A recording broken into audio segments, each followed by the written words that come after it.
سلام و عرض ادب خدمت همه علاقه‌مندان به الکترونیک. میانبی هستم از گروه تخصصی تعمیرکاران.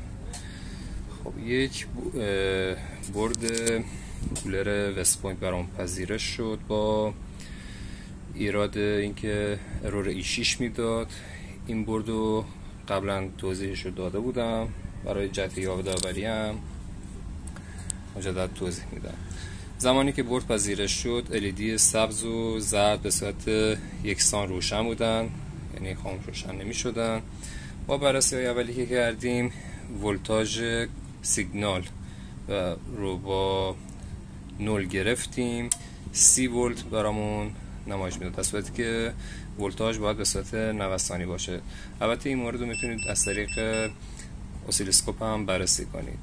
ایراد این بردمون هم طبق تجربه قبلی اپتوکوپلرهای برد پایین بودن که الان این لامپ از جای کمپرسور ما نصب کردیم و مشکل رفع شد. موفق و پیروز باشید.